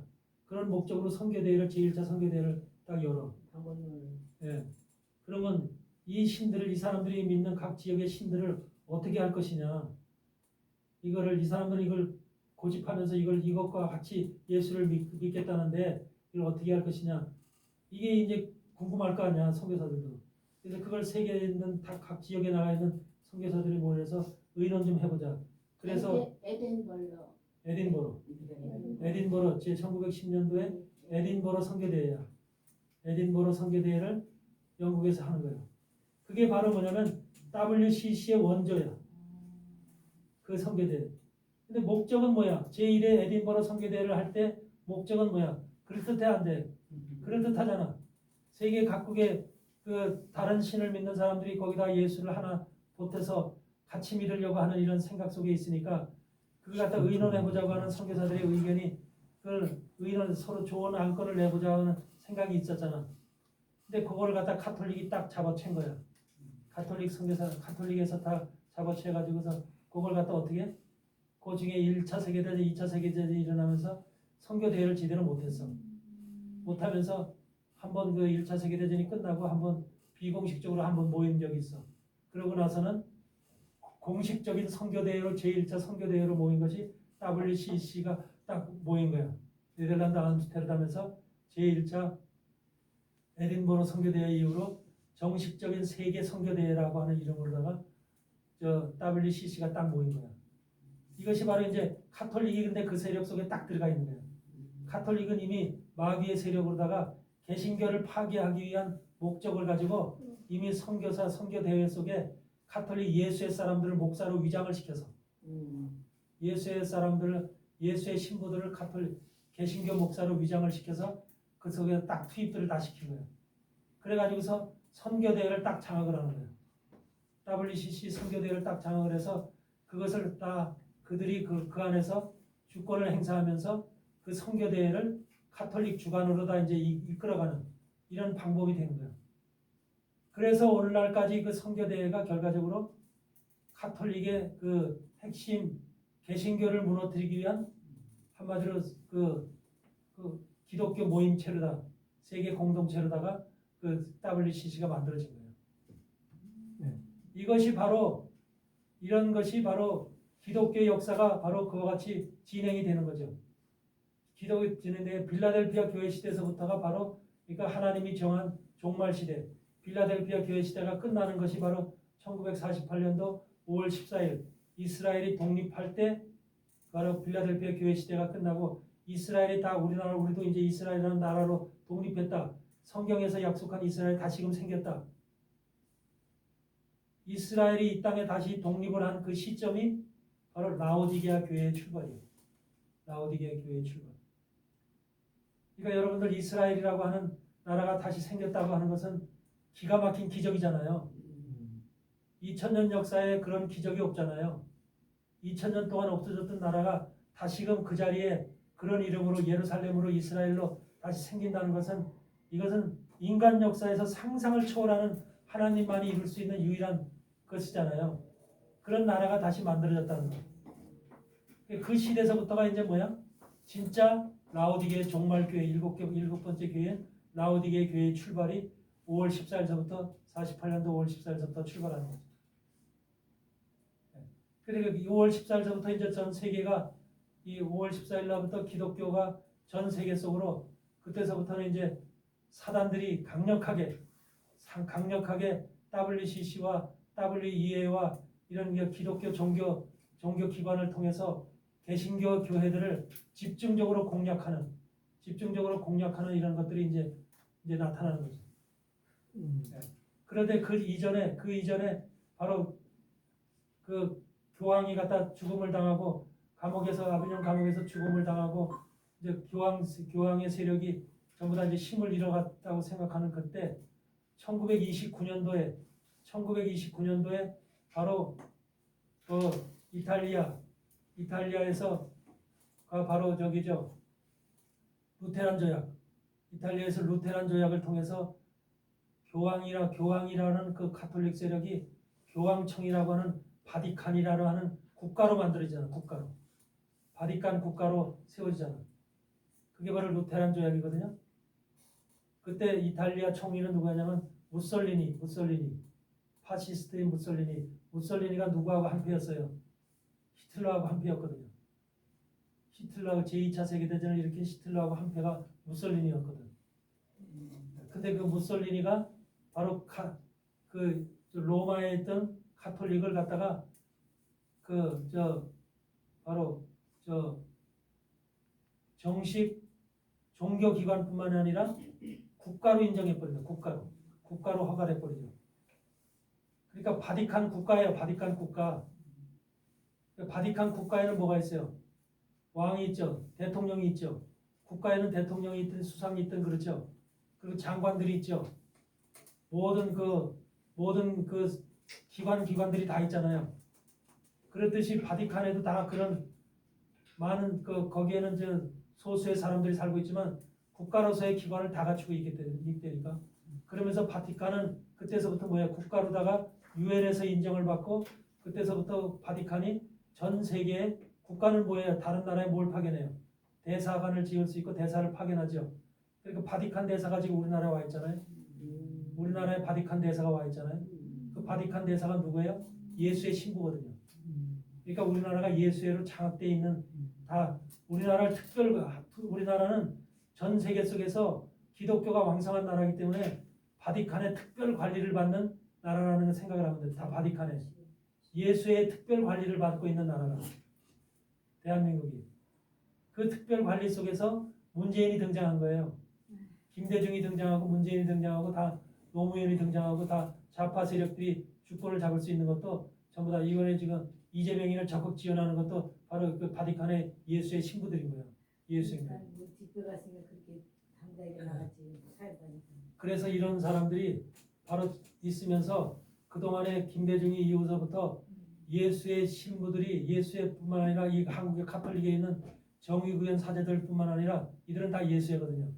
예수의 이들 뿐만 아니라 각 대학에도 예수의 그 교수들이 많고 또 뭐냐면 왜 그러냐면 각 대학에서 유학을 가거나 이랬을 때 예수의 대학에서 공부를 해서 그 속에서 석사 박사를 학위를 따서 와서 그 교수하는 사람들이 꽤 있어요. 지금 전 세계 대학들에서 유명한 대학들은 거의 다 예수회가 세운 대학들이에요. 예수회가 세운 대학들. 그러니까 예수회는 무슨 작업을 했냐면 그동안에 대학을 세워서 이제 사람의 이 지식을 공격하자.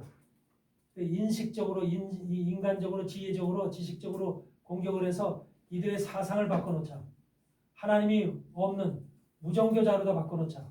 이게 바로 예수의 대학을 세워놓고 대학 교육을 통해서 대학원 교육을 통해서 이들이 세계 속에서 하고 있는 일이에요. 전체.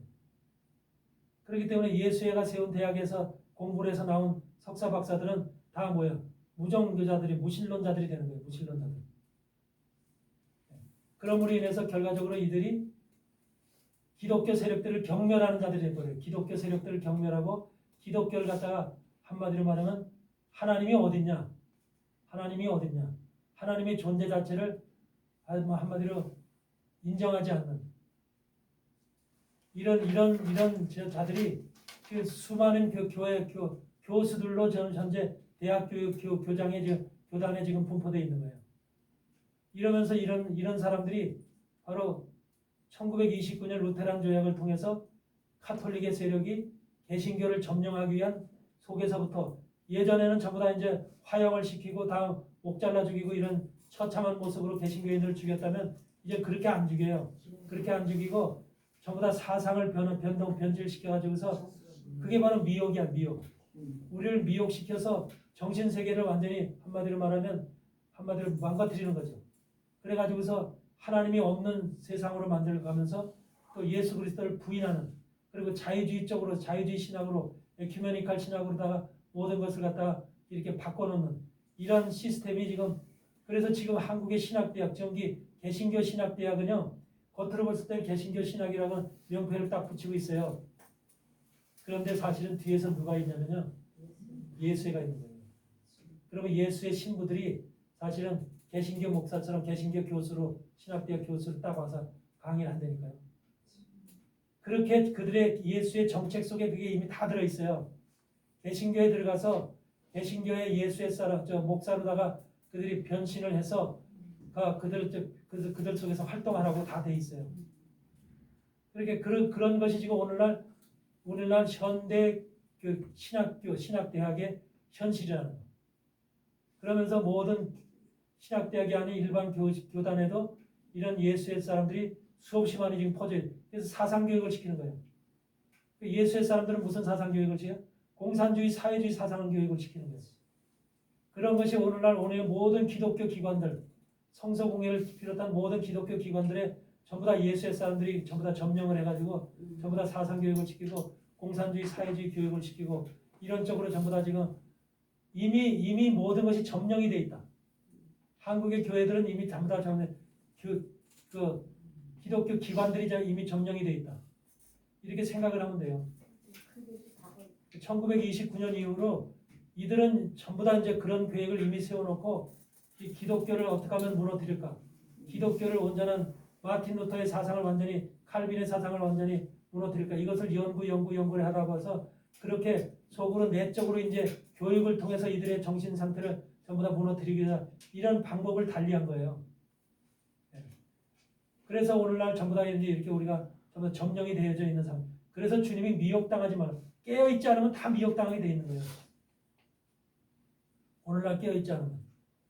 왜 세상이 종말이 되어 있는 이 현실적으로 세상을 돌아가는 걸 봐도 종말이라는 세상을 우리가 느낄 수가 있는데도 종말 교육을 안 시키잖아요. 교회에서. 종말 교육을 안 시키고 종말 교육을 시키면 이상한 목회자를 보잖아요. 그런 것이 왜 그래요? 전부 다 바로 예수의 영향을 받은 거예요. 가톨릭의 영향을 받은 거예요. 이와 같은 현실이 지금 우리나라에서 특별히 강력하게 역사하고 있는 예수의 힘이 작용하고 있다는 거예요. 미국의 모든 기관들도 CIA고 FBI고 다 예수에 장악된 거예요. 정보기관이고 뭐고. 그래서 예수회가 발생한 것이 1540년이잖아요. 예수회가 출발한 것이 1540년이야. 1540년이면 지금서부터 몇 년 전이에요? 1604, 1700, 1800, 1900, 2004. 거의 500년 가까이 되는 거예요. 500년. 500년 가까이 되는 시간 동안에 예수회가 이 세상을 어떻게, 예수의 목적은 단 하나, 목적이 뭐예요? 이 세상을 교황이 황제가 되어서 다스리는 그런 나라, 세계를.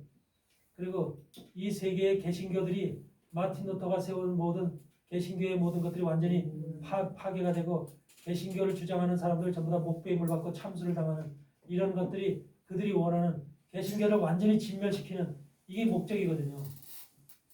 그러니까 그런 행동을, 그런 것을 갖다 계속해서 보이는 곳에서 보이지 않는 곳에서 추진해 오고 있는 것이 예수의 모습이라고요. 가톨릭 교황이라고 부르면 되는 거예요. 그 꼭대기는 교황이 있는 거죠. 근데 사실은 교황보다도 더 높은 자가 예수의 황제가 또 있죠. 예수의 교황이. 검은 교황이라고 그러죠. 그 사람은. 사실 교황은 원래 하얀 옷을 입고 있잖아요. 항상. 근데 검은 옷을 입고 있는 교황이 있어요. 그걸 바로 예수의 교황이라고 해요. 예수의 교황 밑에서는 교황도 꼼짝 못해. 근데 지금 프란치스코 교황은 예수의 출신 교황이잖아. 그러니까 내가 볼 때는 프란치스코 교황이 검은 교황을 겸하고 있을 것 같아요. 지금 프란치스코 교황. 왜 그건 유일하게 여태까지 교황 역사 속에서 예수의 사람이 교황이 된 건 이 사람이 처음이야. 유일하게. 그럼 왜 예수의 사람이 교황이 됐을까? 여기에 대해서 사실 많은 신학자들이 퀘스천을 달았거든요. 이 사람의 인물이 뭐냐? 과연 이 사람을 왜 마지막 시대에 교황으로 세웠을까?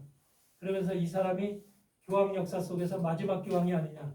다음 교황은 어떨 것이다? 왜? 지금이 마지막 종말이라면 이 교황을 끝으로 끝나는 것이거든요. 주님이 재림하신다면 이 교황을 끝으로 끝나는 거예요. 그래서 미국에 있는 신학자들 속에서 이번 교황이 마지막 교황이다 얘기하는 신학자들이 꽤 있어요. 유대인들 속에서도 그런 말하는 신학자들이 있고. 그러니까 지금의 교황이 마지막 교황이다. 예수의 교황이기 때문에 예수의 방법으로 마지막을 정리할 것이다. 그래서 우리 정통주의 뭐라 그래요? 극단주의 기독교를 믿는 사람들은 다 없어져야 된다.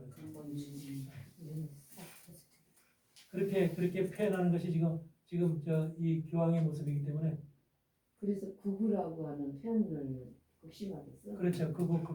그런 표현들이 전부 다 우리 일부러 그렇게 지금 우측이라고 하는 것을 특별히 한마디로 테러리스트 쪽으로 몰아가는 거예요. 그래서 예수를 열심히 믿는 것도 테러고요. 모든 것이 지금 하나님의 사람들을 테러 쪽으로 몰고 테러리스트 쪽으로 몰고 가는 그것이 그러니까 테러리스트가 되면은 죽여도 상관없는 거예요. 죽여도 상관없는 거예요. 그러니까 그런 세상으로 몰고 가는 거예요. 자꾸 극우라는 말을 자꾸 쓰죠. 갖고 얘들이 만들어내거든요. 이 좌파들이. 그래서 그렇게 만들어내는데 이런 것이 바로 이 예수에서 만들어놓은 한마디로 그런 논리 가운데 지금 가고 있는 것이다. 그렇게 생각하면 되죠. 그래서 우리나라가 철저하게 지금 예수의 지배를 받고 있는 그런 교회들이고 지금 라오디가의 교회 상태 속에 우리는 들어가 있는 것이거든요. 마지막 종말 중에 종말의 교회. 이제는 이 라오디가 교회를 끝으로 교회사는 끝나는 것이거든요. 그것이 지금 얼마 남지 않은 시간이 남아 있는 건데요.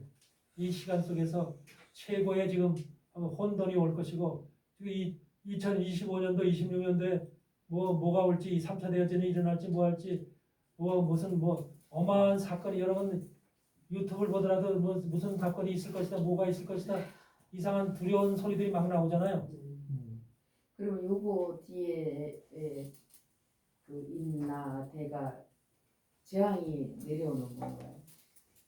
인나대?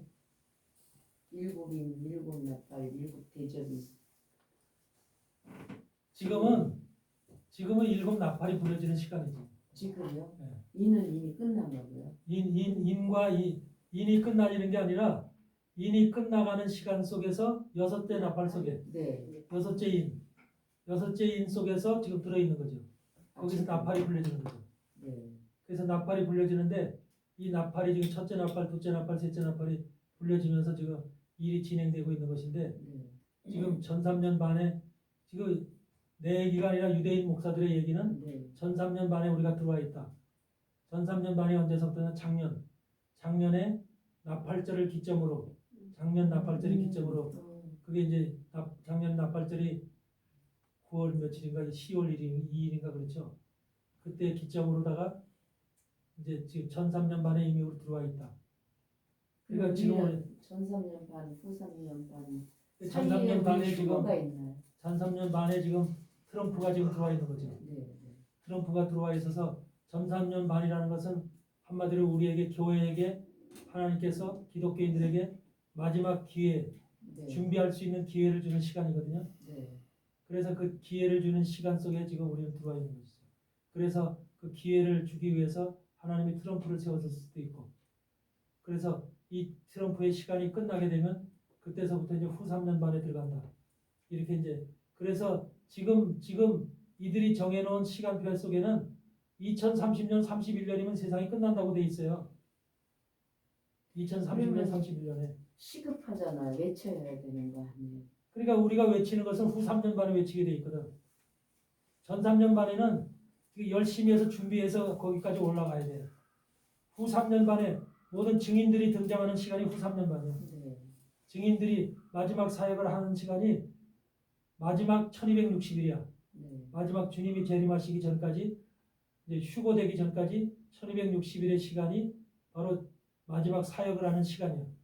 그러니까 그때는 지금 여러분들이 배운 지금 말씀과 이런 영적인 그런 것을 가지고 나가서 이제 막 그때는 이제 여러분이 하늘의 권세를 받은 사람들이 나가서 막 외치는 거예요.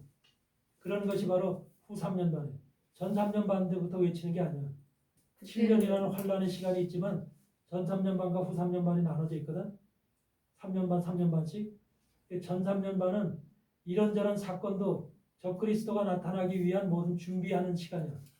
준비하는 시간이기 때문에 악한 일도 벌어지고 별일 다 생기는 거지 그 시간. 그러면 후 3년 반 외치다 우리는 순교를 할 수 있는 시간들이네요. 그렇죠. 마지막에 순교된 거죠. 11장에 보면 계시록 11장에 보면은 우리가 순교당하는데 바로 순교당해서 3일 반 후에 하나님이 우리를 올라오라 하는 그런 음성을 듣고 전부 다 일어서서 구름 타고 올라간다고 나오잖아요. 그게 바로 증인들이 부활돼서 올라가는 것이거든요. 증인들, 여러분들이 바로 그 증인이 되어야 되는 거예요. 순교자들이 되어서 그것이 3년 반 후에 후 3년 반 후에 그 순교자들이 올라가서 바로 주님과 함께 하늘에서 그 혼인잔치를 벌이는 거예요. 그들이 신부야. 근데 신부만 올라가는 게 아니라 그때 신부만 올라가는 게 아니라 신부하고 함께 들러리들이 같이 올라가는 거예요. 들러리들. 신부하고 다 들러리들이 올라가는 거예요. 그래서 신부하고 들러리들이 같이 올라가서 주님과 공중잔치를 벌이고 그들이 다시 이제 세상이 정리되면서 이 땅으로 다시 거룩한 성 예루살렘이 돼서 다시 내려오는 거예요. 거룩한 성 예루살렘이 돼서 다시 내려와서 그때서부터가 천년왕국이 시작되는 거예요. 이것이 바로 마지막 종말에 이루어질 이런 지금 스케줄이기 때문에 이런 것이 그걸 100% 지금 우리가 맞다 뭐하다 이렇게 해서 단정 지을 수는 없지만 일단 대부분의 유대인 목사들이 그렇게 일단 그 시간표를 정해놨어.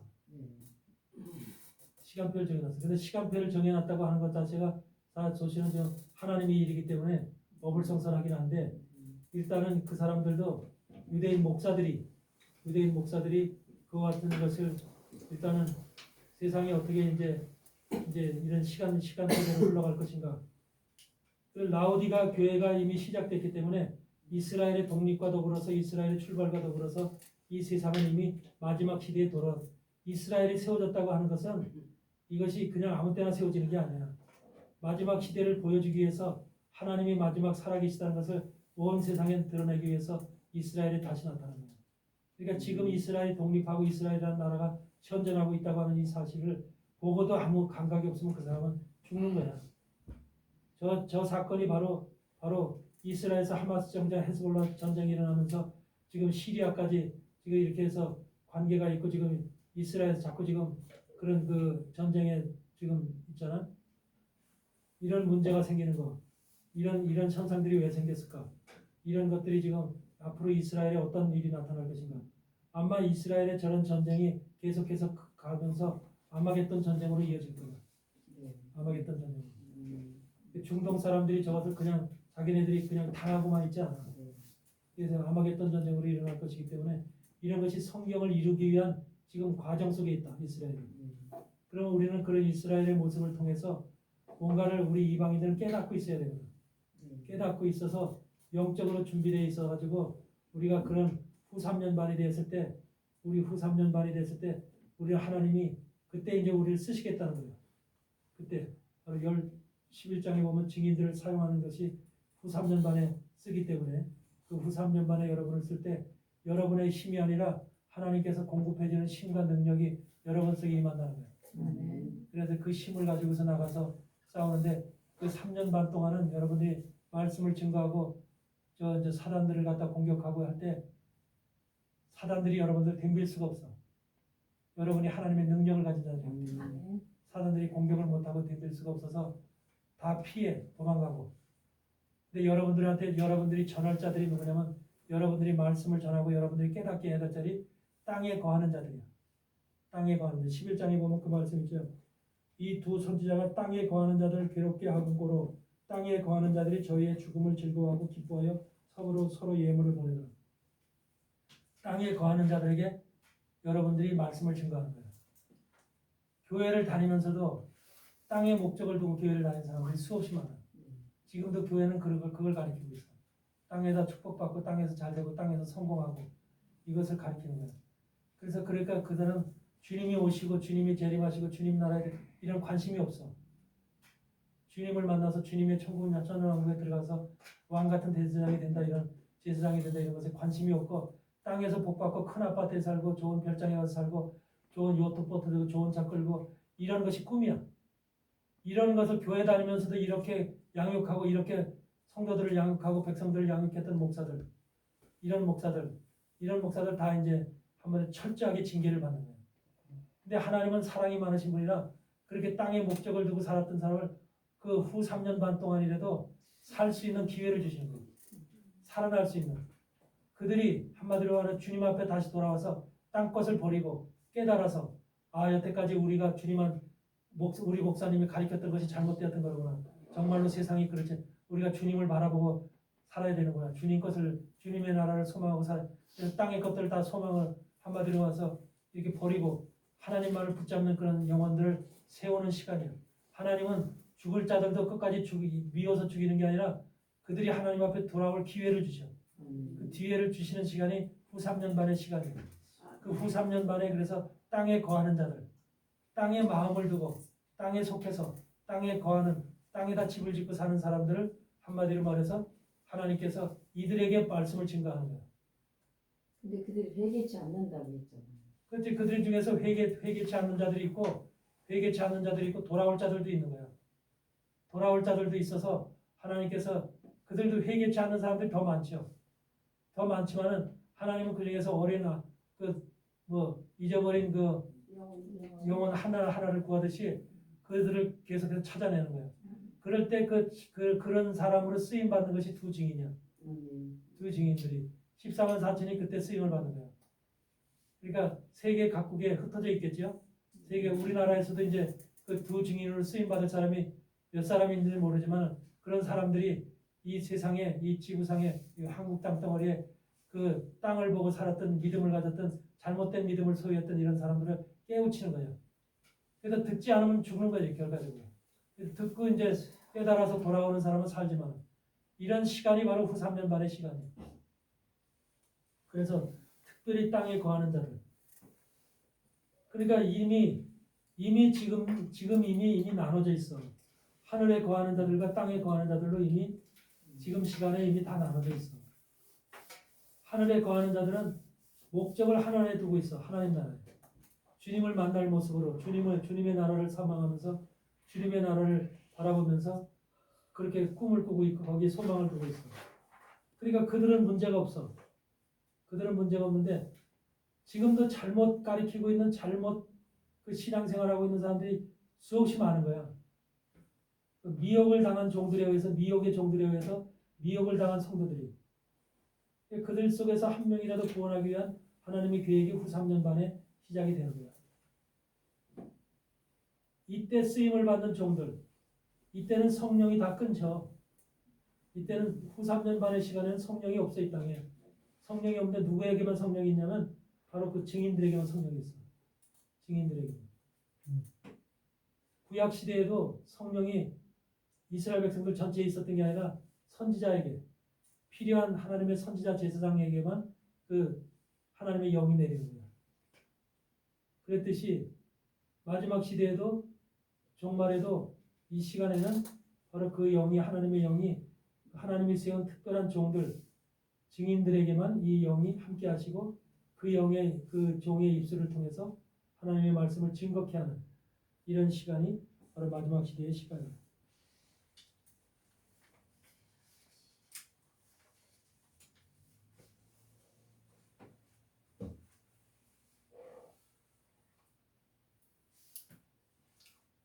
그래서